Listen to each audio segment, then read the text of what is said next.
Hey guys, welcome to our new podcast. I'm Peter. I'm Sophia. And together we are having a chat with Peter. And Sophia. No, hold on a minute. I'm Peter. I'm Sophia. Yeah, well anyway, this is going to be a podcast with the two of us talking. So we decided to put the conversations that we have on a nightly basis out there. We stuck a camera in front of it and just went for it. We hope you enjoy. Everything we talk about is honesty, it's authentic and it's real. And we're open books. Anyone that knows us know that we are very open. We talk about everything that's happened in our lives, that's happened since we got together.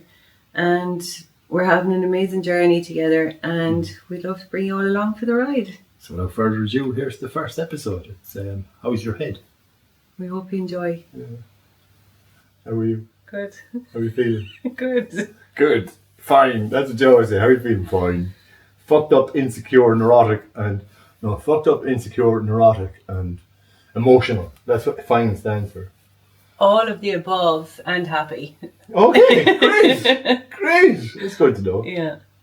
Content in some ways, but lost in others. Yeah. Where are you lost? I'm lost a bit with myself and where I should be and who I am. Okay. Yeah. Well, like, I'm okay with that some days, and some days, like, it petrifies me. You say it's where you should be.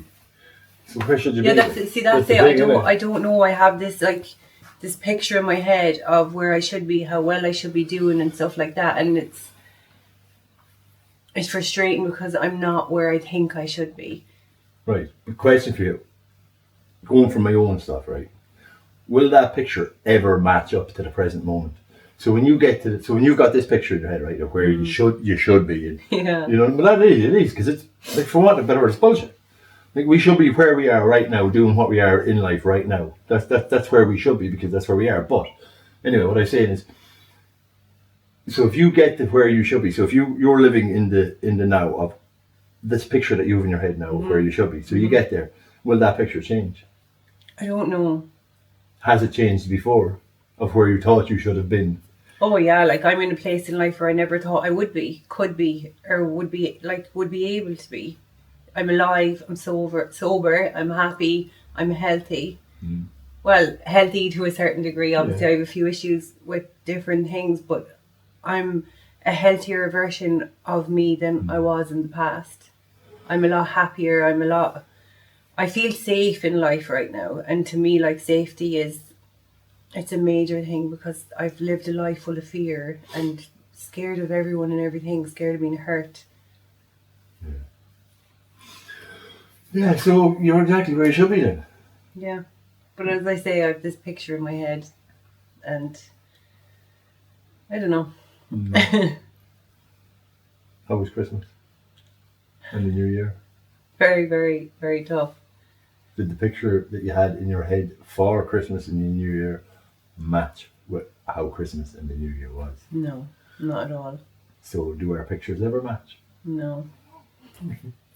I know for myself, the picture that I create in my head for whatever scenario, whatever experience, whatever situation, it's an expectation, really. It's a picture that's created. It's my expectation of what the outcome is going to be. It never matches. Yeah.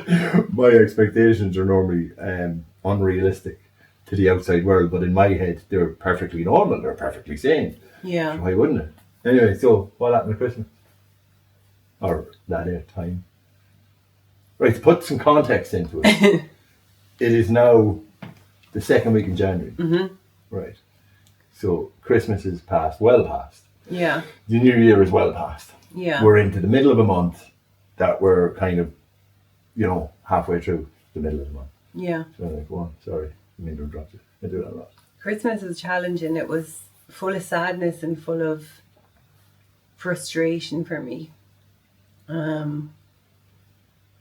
I struggled so much with everything. Like, I had this picture in my head that Christmas Eve, Christmas Day, St. Stephen's Day were going to be a certain way, and I put all my focus on other people making my Christmas the way I wanted it to be rather than me. I wasn't present in myself. So I had plans with Sarah to come down Christmas Eve, and plans changed, but I took it personal. Sarah said that she mightn't be able to make it down, and of course I was like, why isn't she coming down? Why isn't this? Why isn't that? And it really, really fucked with my head. Oh, I know, I lived with you. Do you know, like we were out doing our thing Christmas Eve, all excited, went to the cinema.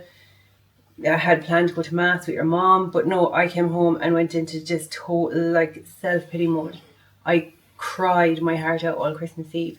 But now looking back, I feel like I needed to do that, because it's like, oh, how do I put it into words? I don't know, how do you?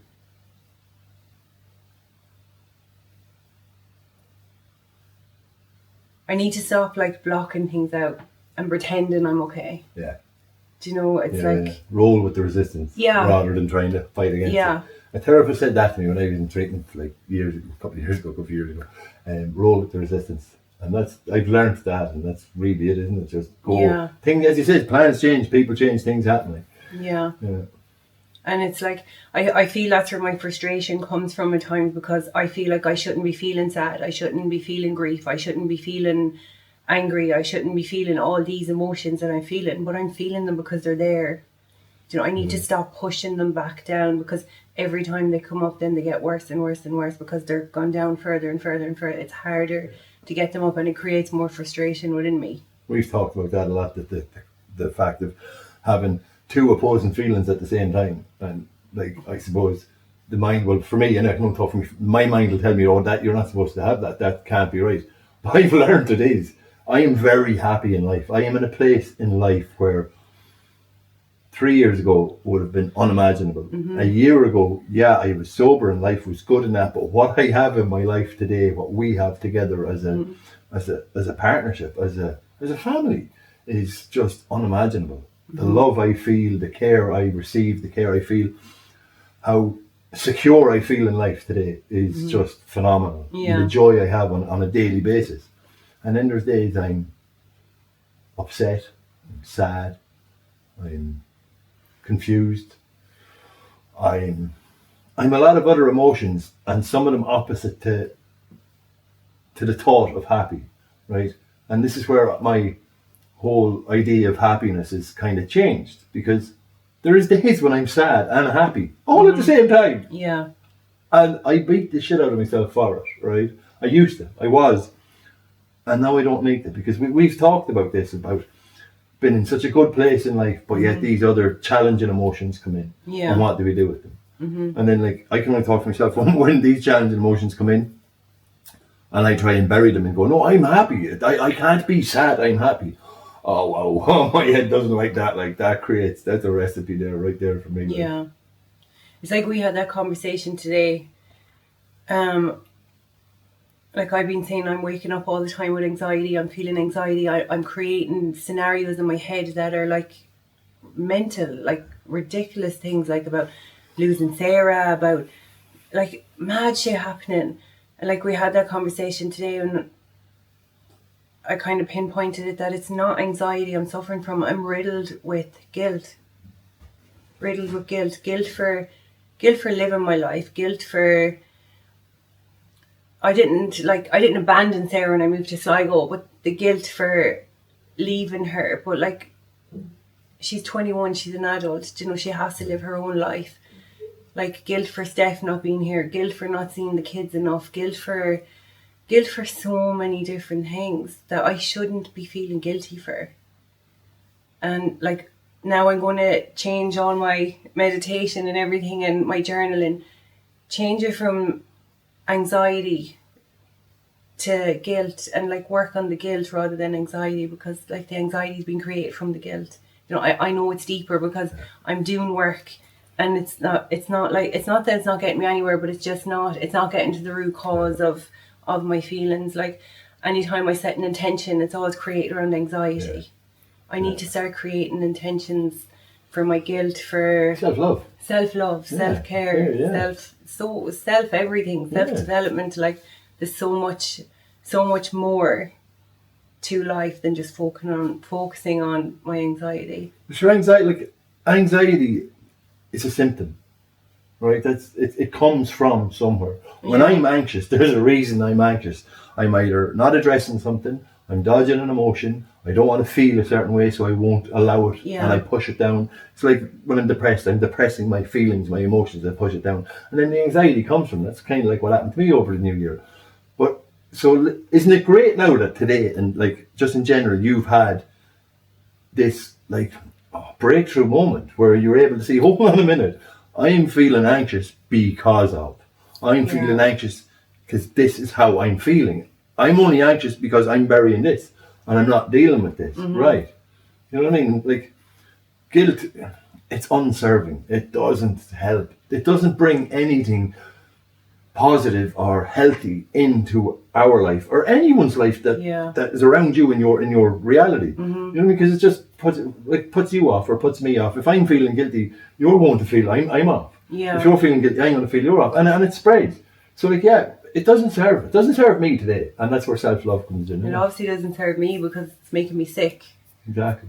Do you know it really is? It's not doing me any good. So all I can do is work on it, and I will. Like I've worked on myself in so many different ways, and like we've talked about in the past, when you feel good, you forget about the work that you put in to get yourself there, and the work doesn't matter anymore, and then you start to slip all over again. And each time you fall off the wagon, as to say, with your emotions, it's so much harder to come back each time.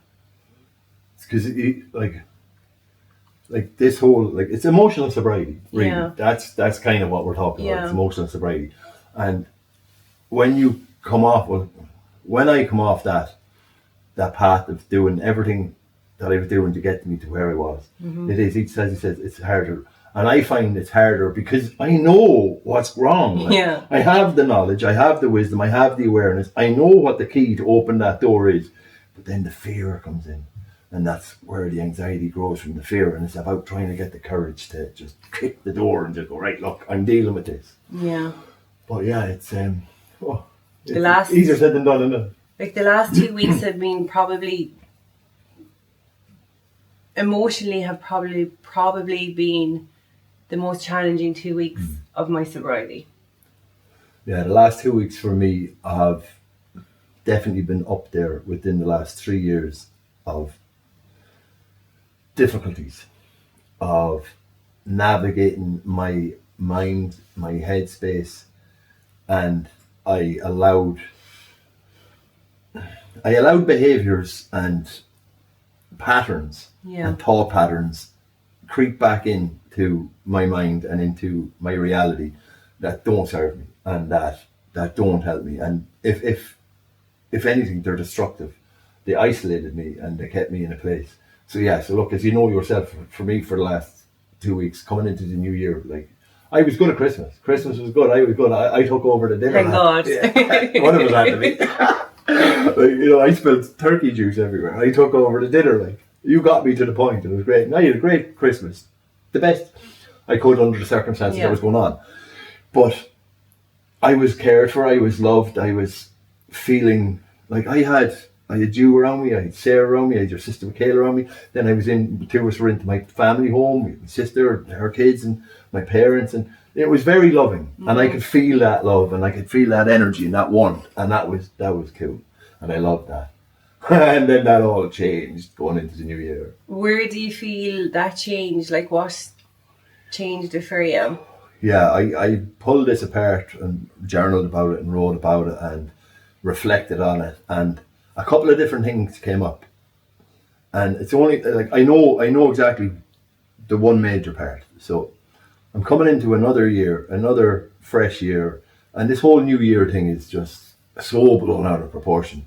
But I'm programmed to feed into it. It is, yeah. But I'm programmed for the last 40 years that New Year is this whole New Year thing. It's another day. It's another evening. Yeah. You know what I mean? Like, we don't go out partying anymore, so it's nothing. It's just. But anyway, so my programming in this, obviously, subconsciously, I didn't give it enough credit. Consciously, I didn't give enough credit to what was going on subconsciously for me. So for me, this was another new year, another fresh chapter of entering into this space again without any contact or communication allowed with my children. And that screwed me. I did not give the loss and the grief credit, because it's out of my control, right? And I've accepted that for the last couple of years. I've accepted it, and I do what I can on a daily basis to make it a possibility come the future. And I'm really looking forward to the day that comes, like more than anyone could ever imagine. Yeah. And it will come. But going into that new year, that hit me. And then my sobriety date was the 5th of January. And I think that these milestones that are like, you know, when I had people messaging me, oh, it's like, man, it's just another day. It's like, I do this every day, like every single day, you know what I mean? One week could be a struggle, the next week could be easy. Yeah. So I think that's a whole combination of all the energy around Christmas, all the energy around New Year, going into another New Year without, you know, my children involved in my life and that kind of a relationship there. I'm not having a chance to rebuild it and rekindle it at the moment.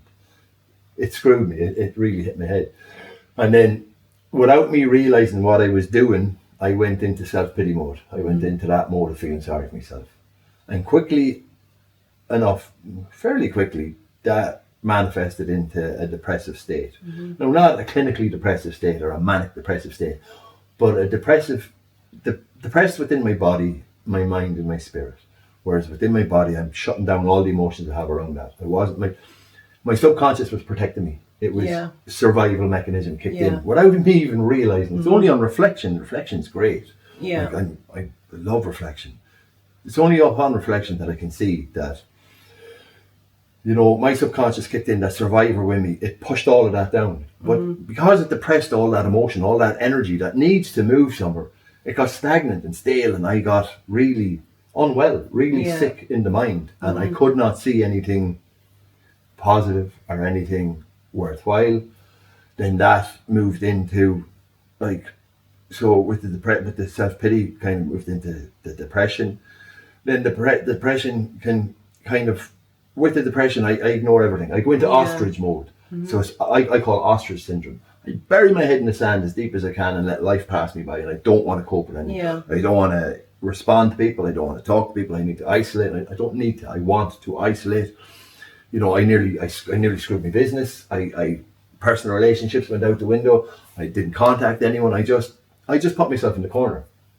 And then with that, when you're kind of realizing like you're into a week and a half or a week maybe of doing that, and you're like, oh, I need to tackle this. Like, this is life. Yeah. I'm not using substances to escape all of this anymore. This is real life. Like, so now I'm living. So these are the things everyone goes through. It's an inclusive feeling. So I'm like, right, what do I do? Oh, I don't like that. So now I get anxious. I'm like, oh, I've all of this stuff that I know I need to do, but I can't get the courage to do it. It's fear, like very fear driven, because like, oh, what are they going to think? Oh, what have I done? And all of this madness that I made up in my head. So then I'm like, gone from self-pity into depressive state, into a depressive mode. So I'm still feeling a bit depressed. Now I'm really anxious. Yeah. And now I'm really like, oh, I know this is coming. I know I need to deal with this. Another day passes. I haven't dealt with it. Another day passes. I haven't dealt with it. And then that goes into pure fear. And it's like, I don't have the courage to do this. Like, but I do. Because I've done it before and I do it again. But I tell you, as you said earlier, like, it is super hard to pull myself out of that state. Like, really difficult. Really difficult. And genuinely, and I'm not just saying this, but genuinely, I've said it to you before, I don't think I'd have done it without your support and encouragement.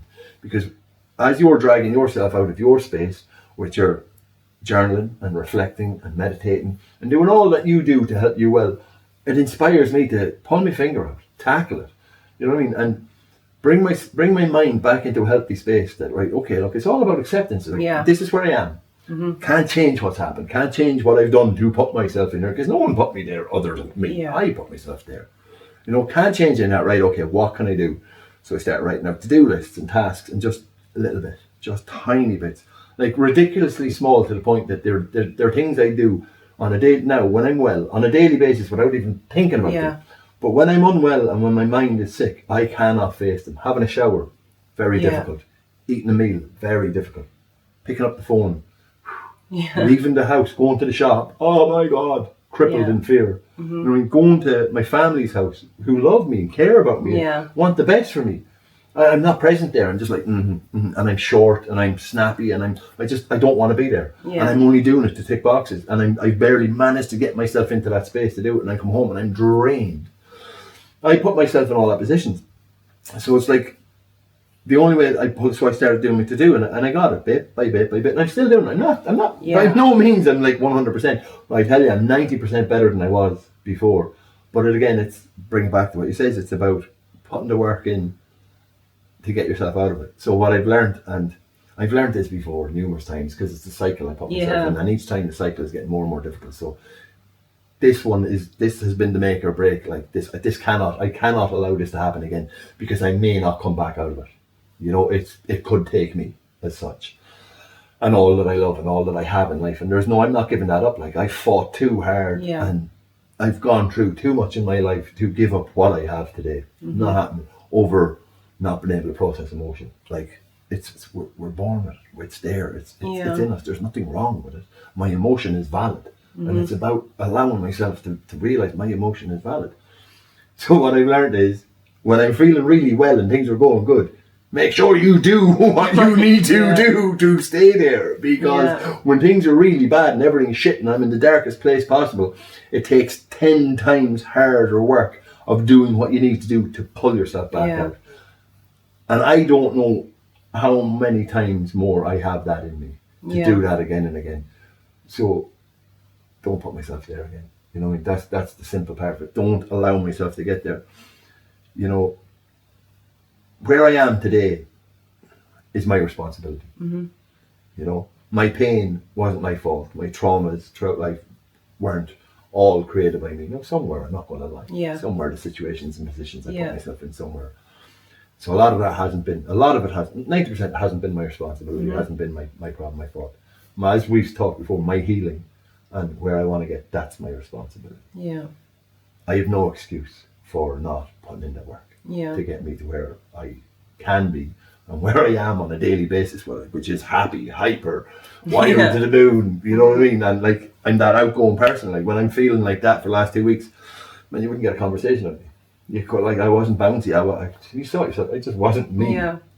I spent 2 weeks, as I said to some of the lads, I spent 2 weeks doing this. Staring at a spot on the wall, just boom. And plus, it didn't help the fact that the two of us were that way. Because, like, anytime either of us were feeling down, we bounce off each other.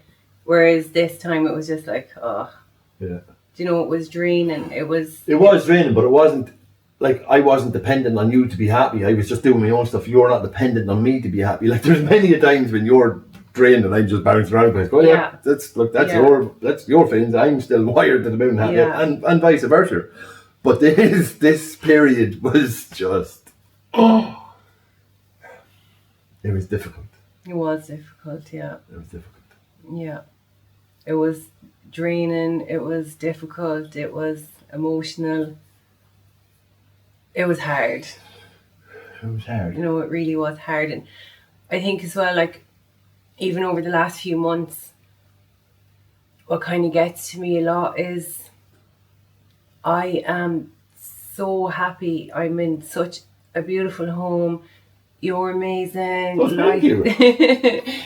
like life is, I'm living a dream. Do you know, this is a life I never thought possible. I'm with you. I love you so much. I never thought I'd have this connection, this relationship with someone in my life. And I'm questioning myself, why am I feeling like this?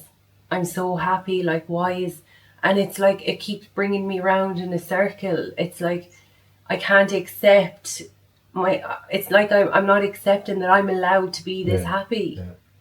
It goes back again. I've never experienced it before. I've been happy for different reasons, but now I'm happy for every reason, if that makes sense. Would you, right? So even just listen to that there, right? Would you maybe say that you maybe feel slightly guilty for being happy? Possibly. Spent a lifetime of not being happy, isn't it? A lot. Like, we're very used to the challenging situations. We're very used to the shame, the guilt, the apathy, that lower vibrational states, that when we do manage to get ourselves into these higher vibrational, loving, authentic states of pure bliss, it's like, oh, hold on a minute, you don't deserve to be here. Get your ass back down there. It's like I said, I've been happy many times, numerous times for many different reasons, but it's never lasted this long. Yeah. Do you know, like, like something's gonna go wrong. Yeah, like I have a happy life every day, bar my emotions, like fucking with my head. But it's just about navigating them, isn't it? That's a lesson. That's something that's learning. Like, it's something we're not taught in school. That by God we should be like. Like, I wake up every day trying to create horrible scenarios in my head, waiting for the worst to happen. But how long do you feed into that? How is it shorter and shorter, or is it longer and longer, or does it depend? It depends. It depends on how tired I am. It depends on the day of the week it is. It depends if I work that day. It depends if I have the gym that day. It depends. It depends. So it's like, would you say maybe it's like what people would call living? Yeah. It's like we are these spiritual beings in a physical existence with a lot of messed up goo inside that creates serious amounts of feelings, serious amounts of emotion, serious amounts of energy that needs to move around. And let's be honest, a lot of the times we don't manage to do what we should be doing as humans, as these creatures, on a daily basis. Yeah. We need movement. We need nourishment. We need water. Like we need. Well, us two definitely need movement. Oh yeah, I've got too much energy. Yeah. I need movement. Yeah. I need movement. There's no ifs or buts about that. Like, as yourself, I've seen you've done 12-hour shifts at work, and like you're into the gym, and you have to do the gym. And it's not. Some people look at it like as a hardship or a task. It's a playground. Yeah. Like, we go into the gym, it's like it's great crack. Yeah. It's good fun. I love it. Yeah. But yeah, so all of these different things, and some things I don't manage to tick them all off. And that's when they can overlap. Like, yeah. Things can go a bit haywire. But yeah, it's living, isn't it? Isn't it great that we're able to live? Yeah. I didn't live for a long time. I'm extremely grateful for my life. Do you know, like 2.5 years ago, my life could have went either way. I could have just kept going down, down and down and down, but that wasn't appealing to me anymore. I didn't want to be there. And I went with the option of making myself better and living my life. So like I am, Thank you. I'm delighted. I am so grateful to be here, but my struggle is to be present. Yeah. I want to be present in this life. Like, sometimes I'm sitting here on the couch and I'm looking at my life from the outside in, and it's beautiful. Association. Yeah. And then when I try and bring myself back into it, I'm bringing all the bad thoughts in my head back in with me, and I can see the beauty in it, but I can't be in the beauty of it, if that makes sense. 100% it makes sense. Like, if you think about it, the way you survive throughout life and throughout childhood into adolescence is to not be present. You could not be present for those experiences. Yeah. So it's a survival technique. So now your mindset, your subconscious still needs a bit more reprogramming. Yeah. To say, you're okay, you're safe. We don't need to not be present. We're safe where we are. It's safe to be present. I'm okay to experience what's going on around me today. It's pleasant, it's loving, it's caring. It's not destructive, it's not challenging, it's not difficult, it's not a hardship. But like this, our relationship and this home and what we've created together is such a safe space for me. And the reason I know that is because I'm able to feel like this. Yeah. I don't have to put on the happy face. I don't have to pretend I'm well all the time, pretend I'm okay all the time. I can be sad and I can be angry, I can be frustrated, I can be full of grief, I can be full of whatever I want to be. And I know that comes from being in a safe environment. But my struggle as well is syncing my head and my body together. And that's where, like, I can have a thought and it goes into my body, but then my head has gone way down the road and my body's like, come back here, I need you to help me deal with this thought that you've put into my body. And it's like, so that thought creates a feeling in your body, yeah. and then your mind goes, right, you deal with that. Yeah. And it's like my body's feeling one way then and my head's feeling another, and it's like, how do I work the two together?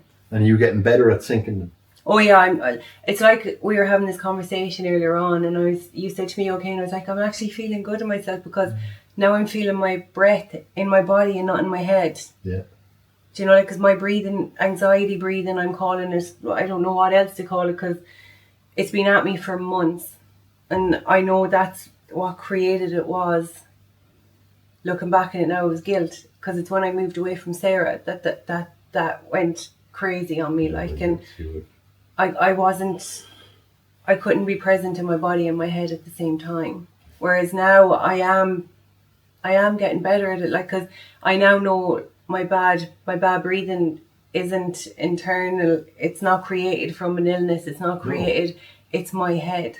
Because I could be sitting here all day breathing fine, not even thinking about my breath. And the minute I say, "Oh, you've had a great day with your breathing," next minute, back to square one again. You're concentrating on something that doesn't need to be concentrated on. Let's be honest, our body does it for us. We don't need to tell ourselves to breathe. It's the one thing, like one of the things in life that we just don't need to do anything for. Yeah. But it's another thing that without it sends you skew whiff. And as we know, with us doing breath work and things like that, we know the power of the breath. You're thinking about it now. Let's stop talking about breath. Yeah. I know. But look, that's it's difficult, isn't it? But it's good. Yeah.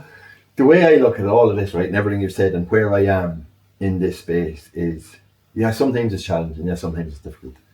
But there's way more experiences and spaces created that are joyful, that are loving, that are blissful, that are caring, that are encouraging, that are supportive than any of the other challenging stuff.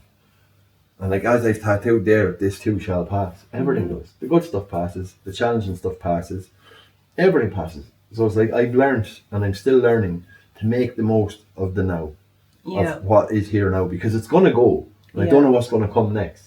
Like, it could be great, it could be challenging, it could be difficult, but this is going to go. So make the most of it.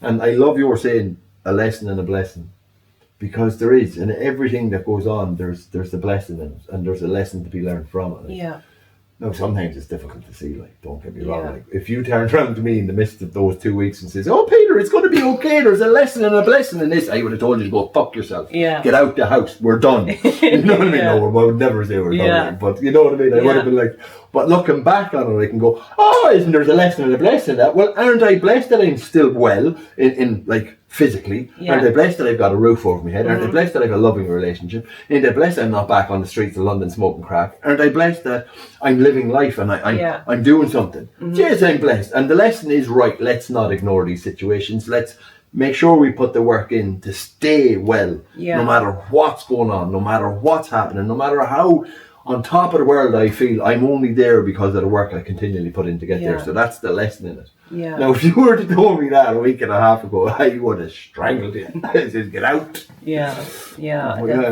Same as that. It's like, sometimes I'm struggling with my breathing. You do say that to me, like, your body's breathing for you, and it frustrates me when you say that. I can see leave me alone. You know, I know you mean well. You know. But sometimes, like, I'll be honest, right? Sometimes I just put my foot in it. Like, I'm human. Oh, I know. I'm human too. You do have that foot and mouth disease every now and again. I do. There's not much I can do about it. I'm just. But I wouldn't have you any other way. You're not getting me any other way, so like, you can deal with it. Like, no, but like, because I love you so much and I care for you, sometimes I can find it frustrating that it's out of my power. There's nothing I can do. I just want to go in there and like make it all better. I can't do that, right? So I can barely make myself better at times. You know what I mean? Never mind making you better. So like, that can be difficult to watch. It can be challenging for me to watch you go through these things. So I'm always trying to create a space that's caring, that's loving, that's supportive, that's nurturing. And sometimes with my want to create that, I say things without thinking. And things can come off the cuff and it can sound blunt. And I don't think how that's been received. I'm just throwing out suggestions and opinions and ideas, and I'm like, right, let's do this and we can do that. And I'm never at that point, because I'm so engulfed in my own feelings and my own stuff that I want to make you feel better. It's all about me in this one. I've not stopped to think, right, well, hold on a minute, how is Sophia receiving this information that I'm giving her? You know, if I actually stop and say, right, well, how is Sophia receiving this information? How would I receive this information if I'm not able to breathe at the moment, but yet she's telling me, like, yeah, but your body's just doing it for you? I'd be like, yeah, okay, a minute, don't say that. You know what I mean? That's kind of patronising there, isn't it? Like, don't say that. But like, I get frustrated with you sometimes, but I don't take it, like, I know it's coming from a good place. I know it's because you love me and you care about me, and that's why I don't snap at it. Do you know that sort of way? Like, you're only saying this to me to try and help me. Yeah. Do you know, you're not saying it because it's all out of love and care. Yeah. Like, but then you can see where the difficult situations in real life and in living and in relationships can be if communication isn't there. yeah, See, if we weren't able to sit down and have these conversations and conversations that we have off camera, along with that, if we weren't able to have these conversations, we would be feeling frustrated about the other person knowing that this Yeah. is what's doing the frustration. So that frustration will grow into resentment really fairly quickly. yeah, And the resentment can destroy relationships. yeah, And it doesn't need to be in there. It just has to be a small, challenging conversation Yeah. that may create difficult emotional well-being for a few minutes rather than a destroyed period of time. A Well, relationship doesn't need to that's break one of down. my favorite things about a relationship is our honesty. Yeah, me too. Do you know, like, we are totally honest with you. Like, I'm an open book with you, and as I know you are with me. Like, we've spent many nights, days, many Just hours talking sitting and talking talk about and talk, stuff, yeah. getting to know each other, getting to know life, getting to know who we were, who we are. Do you know what we've done, what we plan on doing? Yeah. Do you know, and that's one thing about this relationship, our relationship, that means so much to me, is that I can be honest with you and not feel judged, and I know that you'll be honest back, and if you have an opinion, you'll give your opinion. Do you know, and that's something I've never had before. The pussyfooting's gone, it's not there. I'm not walking on eggshells. Do you know? And I'm the same. I'm not walking on eggshells around you. Like, as I say, when I say things that are genuine and honest, and sometimes I've said, I'm sorry, I didn't. Yeah. Like, but it's said from a place of care and love. But then you can turn around and he says, well, that hit there, but thanks for telling me. Yeah. But I know then, right, okay, well, you're going through something just now, so just be supportive and understanding. Yeah. You know, like, because sometimes we can all talk before we think, but isn't it great that we have the space created that we can Yeah. go back and discuss what we talked without thinking? Yeah. And go, you know, that kind of hit somewhere that I don't know where it hit, but I'm not feeling great about it. Oh, I'm sorry about that. Well, it's not your fault, it's my fault. Yeah, I know, but maybe if I was more thoughtful of your feelings and how it's going to be received, you know, it's cool to have those conversations. Yeah. Because for us, I personally don't find them difficult in our relationship, Yeah. right? But I know there's relationships within my life, right, and in the past and in the present, and not even romantic relationships, just relationships, that it can be very difficult to have those conversations with. Yeah. You don't know how it's going to be received, and it's again fear. Yeah. It's, you're worried about, oh, that person's not going to like me, or oh, am I going to hurt their feelings, or oh, is that going to say, well, right, I just won't say it. Like, Yeah. what's that going to do? It's not helping them, and it's not helping you. So I love the fact that we can have. They don't even feel challenging. They don't even feel Yeah. difficult. They're just conversations. flow, yeah. Yeah, they're just Yeah. conversations. I love that. Yeah. It is cool. And And I'm so grateful for it. so I'm grateful for the life we have today. It's Yeah. very beautiful. But not to toot our own horns or give us a good pat in the back. It wouldn't be like you. No, it wouldn't. But we've created this space. Yeah. No one came and said, right, this is here, go live here, go do this, this is what your life's going to be, this is what your life's going to be, this is how things are going to happen, right, go on, that's it, there's a box, and that's what it's going to be. We've put a lot of fucking work into it to get to where we are, Yeah. like individually and collectively. But like, you think about it, in the last 10 months, like, life has evolved so much in so many ways. Like, Dramatically. we don't give enough credit for the changes we've had in our lives, for the work we've put in, like, getting to know each other. Do you know, like, we didn't just tiptoe into this, like, we went all in. Yeah. Do you know?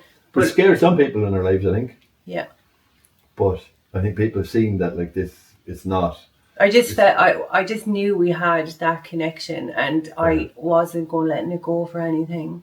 I've never felt closer to anyone in my entire life. Yeah. I've never felt like, I feel like I know you on a level deeper than I could ever comprehend, deeper than I could ever express verbally. I don't have the vocabulary to say where we've been.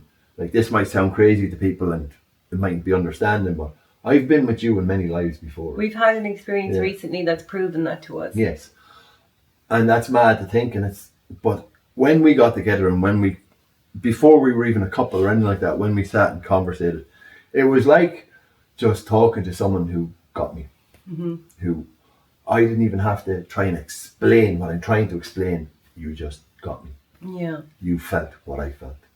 You understood what I understood. You experienced what I experienced, and things were just, and that was powerful. Yeah. And there was no way I wasn't nurturing that. No. So I went to Ballina. I didn't leave till you came back to Sligo with me. Yeah. Yeah. Now you're stuck. I'm not stuck. Yeah, the door's locked.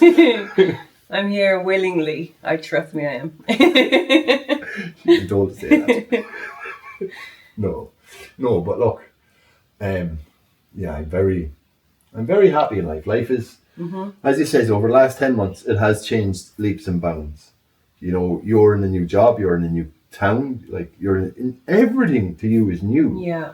I took the leap of coming out of full-time employment to go and do the recovery coaching full-time. Yeah. I couldn't give my energy to my dream and be working in a tattoo parlour. It doesn't, like, the two environments don't match. Like, let's be honest. They don't match, right? Yeah. And in fairness, some of the people within, or some of the customer within the tattoo environment could have done with my help. Yeah.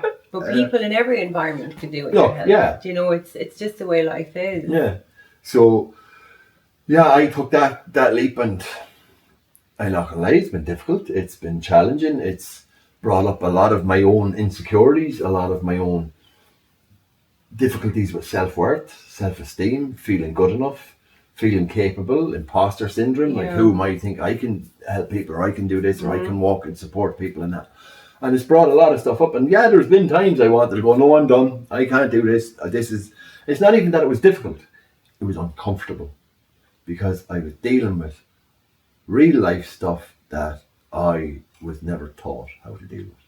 I never managed to teach myself how to deal with, and I've never had to cope with over the last 40 years. Now, how messed up is that? That's wild, like. But I'm doing it. You're more than capable. Like I've said to you so many times, like, you're full of wisdom, you're full of empathy, you're full of compassion, you're full of love. Like, when I'm feeling down, like, when you talk to me, it's like I'm sitting on a cloud. Oh, bless. It just, like, because I understand what you're saying, and you talk to me as a person, you know, and like with the background I've had and stuff like that, like as a kid and stuff, I've never felt like whole and pure like I do. And the way you talk to me, it's like you make me feel that way. You know, you make me feel loved, you make me feel wanted, you make me feel cared for.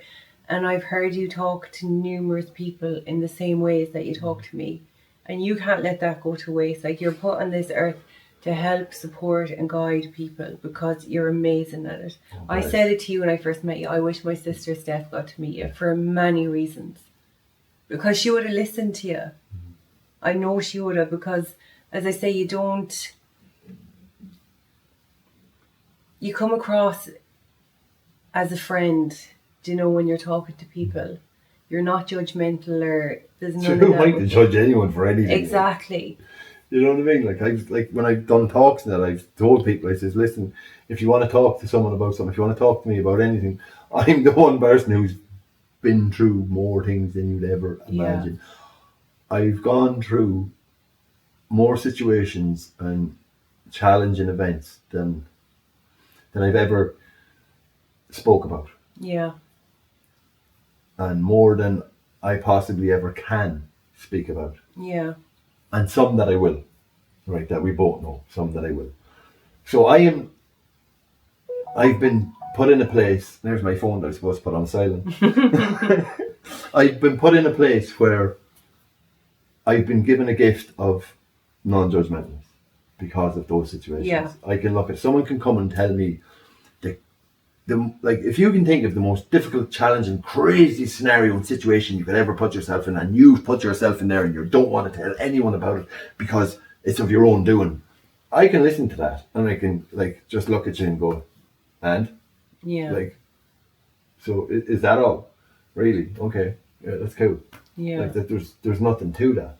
Yeah. You know, now I won't I'd never tell someone there's nothing to it and downplay it. Yeah. But like, what what a person has worked up in their head that could be so disheartening, so guilty, so shameful, so can't mention or tell another human being in the entire world. I've either done it, been involved in it, witnessed it, been around it, experienced it, or thought about it. Yeah. And I'll be honest, and I'll say that, you know what I mean? Because I don't believe that holding all this stuff in, like, we're human, man, things go on in our minds. Yes, we don't want to verbalize it or vocalize it. But every single person that's watching this will have intrusive thoughts, will have stuff that has gone on in their brain and in their thought pattern that they will never admit to, that they will never tell another human being they've thought about, but they know they've thought about it. Yeah. And that's as simple as it is. I'm able to create a space that people can release that. It doesn't have to eat them up. They don't have to escape from it anymore. And that's what I do as a coach. And my motto and my ethos is creating a life that we no longer want to escape from. Yeah. That's all I ever did. Yeah. That's all you ever did, is escape from life. Yeah. And look, I've said it numerous times, and I will constantly say it. That way of escape saved my life. Yeah. What I did and how I did it to escape my reality has kept me on this planet today. Because if I wasn't involved and if I didn't do that sort of stuff, I wouldn't be here today. Yeah. I wouldn't have been able to live in my mind. When my mind gets sick, and especially throughout adolescence and 20s, my mind was extremely sick. And it's not a place I would have put my worst enemy in. It was harsh. It was a difficult place. You know? Yeah. And I'd never wish that on anyone. So I'd never want anyone to have to stay in their mind that is. There's a way to change that. There's a way to change your mindset. There is a way to navigate all of that.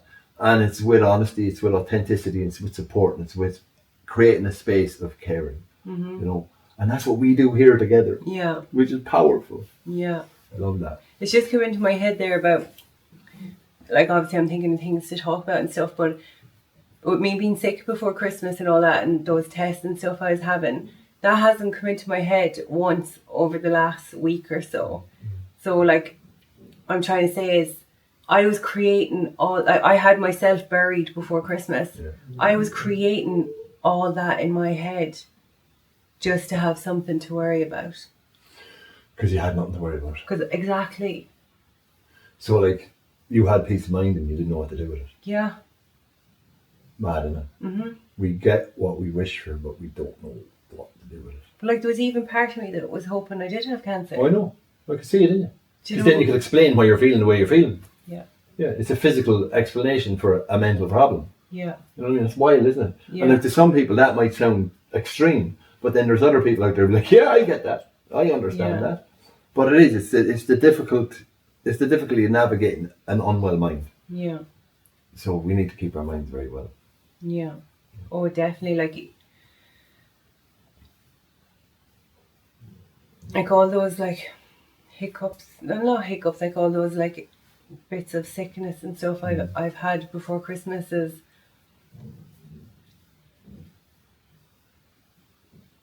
like, they have made me so grateful that I have got my health. Because, like, I was making everything so much worse in my head. Yeah. You were, like, as we both know, what's created in our head is put out into reality. Yeah. Our reality is created by our mind and our mindset and our consciousness. We know that. Yeah. It's proven.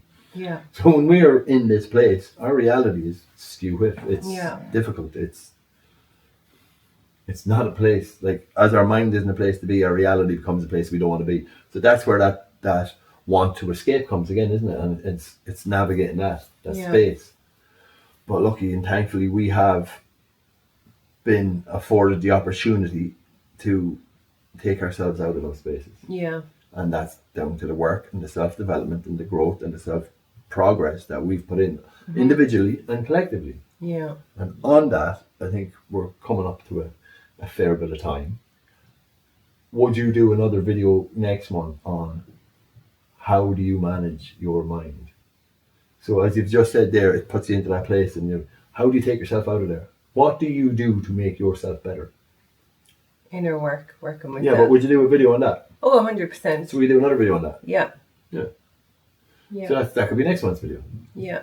And also, as we said, if anyone wants us to discuss certain topics on the podcast going forward, just drop messages to either of us, and Anthony want to discuss. We're both open books. To a point. There are some things I can still get in trouble for. So yeah. But no, genuinely. We're here to help. Ourselves first. No, I take that back. I'm only joking. No, look, this has been interesting. It's been the first of many more to come. I hope you enjoyed listening to us talking to each other. Yeah. It's been fun. I've enjoyed it. This is what we do pretty much every night. We just decided to stick a camera there. We thought it could be interesting. Yeah. I mean, there's nothing different. This is the cool thing about this, right? This is a camera on a tripod with a light behind it. Let's be honest, there's no fancy anything here. No. There's going to be no fancy just anything. Me. Yeah. And me. And us. You just Sorry, edit that shit. No.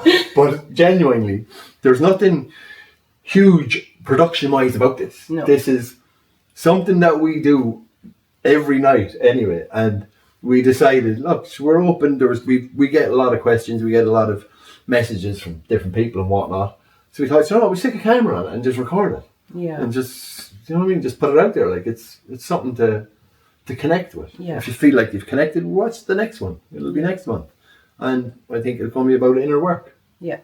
Definitely. So what we do to help ourselves and make ourselves well. Mm-hmm. Yeah, let's do it, baby. We'll leave it at that. Yep. Thank you for watching. Sophia and Peter having a chat. Or having a chat. Having the chat with Peter and Sophia. Look, get it right. At some point. I will at some point. 6 months in, I get it right. So, we leave it at that. Take care. It's been a blast. Bye. Ciao for now.